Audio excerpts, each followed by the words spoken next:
Commander Hughes, of United States gunboat Mohawk, Fernandina Harbor. I think the zest with which my men finally set fire to the house at my order was enhanced by this previous abstemiousness; but there is a fearful fascination in the use of fire, which every child knows in the abstract, and which I found to hold true in practice. On our way down the river we had opportunity to test this again. The ruined town of St. Mary's had at that time a bad reputation, among both naval and military men. Lying but a short distance above Fernandina, on the Georgia side, it was occasionally visited by our gunboats. I was informed that the only residents of the town were 3 old women, who were apparently kept there as spies; that on our approach the aged crones would come out and wave white handkerchiefs, and that they would receive us hospitably, profess to be profoundly loyal, and exhibit a portrait of Washington; that they would solemnly assure us that no rebel pickets had been there for many weeks, but that in the adjoining yard we would find fresh horse tracks, and that we should be fired upon by guerrillas the moment we left the wharf. My officers had been much excited by these tales, and I had assured them that, if this programme were literally carried out, we would straightway return and burn the town, or what was left of it, for our share. It was essential to show my officers and men that, while rigid against irregular outrage, we could still be inexorable against the enemy. We had previously planned to stop at this town, on our way down river, for some valuable lumber which we had espied on a wharf, and gliding down the swift current, shelling a few bluff as we passed, we soon reached it. Punctual as the figures in a panorama appeared the old ladies with their white handkerchiefs. Taking possession of the town, much of which had previously been destroyed by the gunboats, and stationing the color guard to the infinite delight in the cupola of the most conspicuous house, I deployed skirmishers along the exposed suburb, and set a detail of men to work on the lumber. After a stately and decorous interview with the queens of society of St. Mary's, it is Scott who says that nothing improves the manners like piracy, I peacefully withdrew the men when the work was done.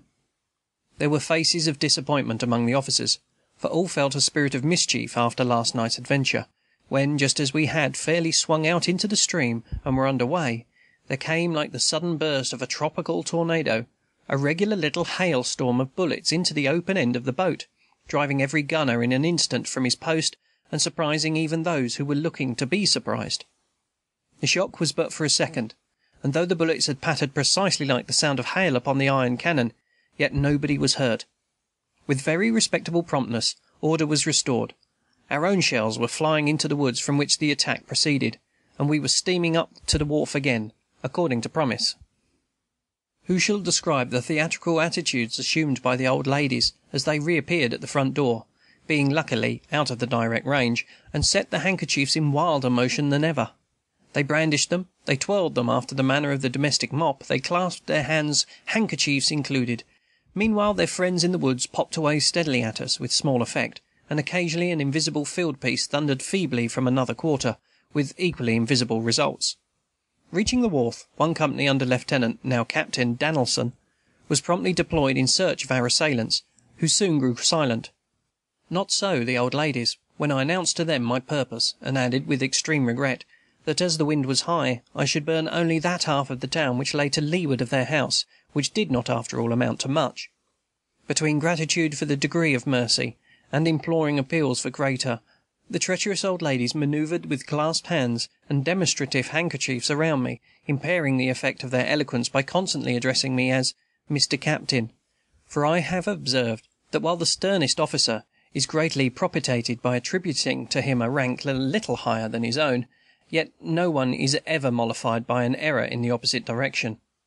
I tried, however, to disregard such low considerations, and to strike the correct mean between the sublime patriot and the unsanctified incendiary, while I could find no refuge from weak contrition, save in greater and greater depths of courtesy, and so melodramatic became our interview that some of the soldiers still maintain that "dem dar ole Secesh women been a gwine for kiss de Cunnel" before we ended.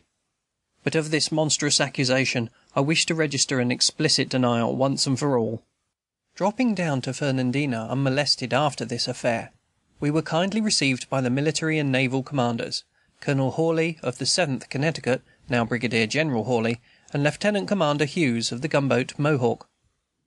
It turned out very opportunely that both of these officers had special errands to suggest still further up the St. Mary's, and precisely in the region where I wished to go. Colonel Hawley showed me a letter from the War Department, requesting him to ascertain the possibility of obtaining a supply of brick for Fort Clinch from the brickyard which had furnished the original materials, but which had not been visited since the perilous river trip of the Ottawa. Lieutenant Hughes wished to obtain information for the Admiral respecting a rebel steamer, the Barossa, said to be lying somewhere up the river, and awaiting her chance to run the blockade. I jumped at the opportunity. Barossa and Brickyard both were near Woodstock, the former home of Corporal Sutton. He was ready and eager to pilot us up the river. The moon would be just right that evening, setting at 3 hours and 19 minutes a.m., and our boat was precisely the one to undertake the expedition.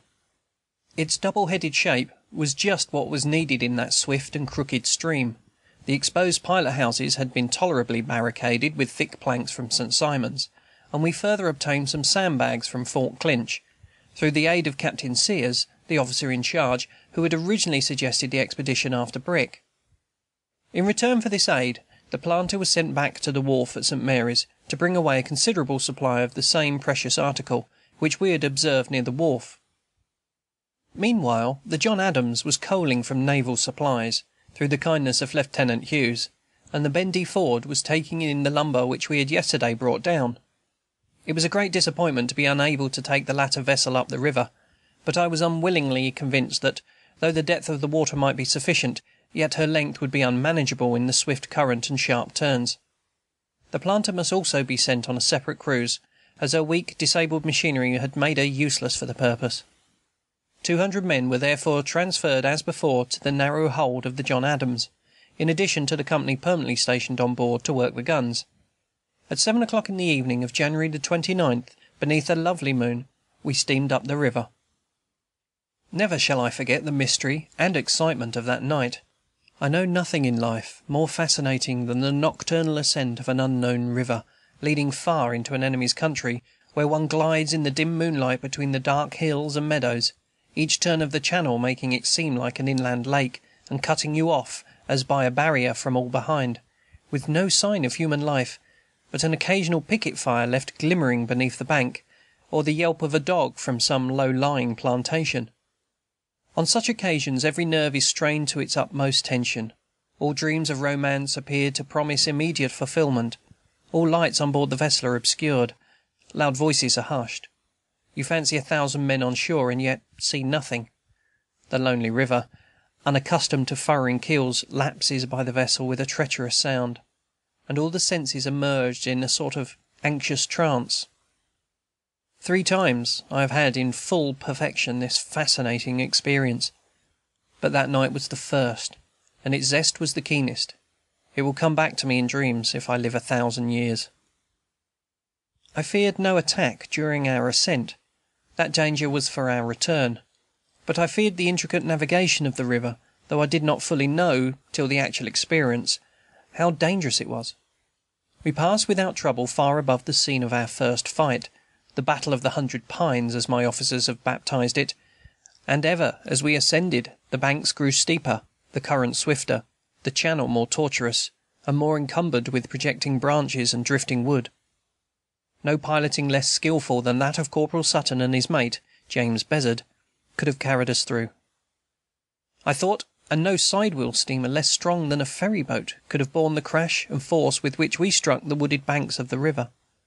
But the powerful paddles built to break the northern ice could crush the southern pine as well, and we came safely out of the entanglements that at first seemed formidable. We had the tide with us, which makes steering far more difficult, and in the sharp angles of the river there was often no resource but to run the bow boldly on shore, let the stern swing round, and then reverse the motion. As the reversing machinery was generally out of order, the engineer stupid or frightened, and the captain excited, this involved moments of tolerably concentrated anxiety. 8 times we grounded in the upper waters, and once lay aground for half an hour, but at last we dropped anchor before the little town of Woodstock, after moonset, and an hour before daybreak, just as I had planned, and so quietly that scarcely a dog barked, and not a soul in the town.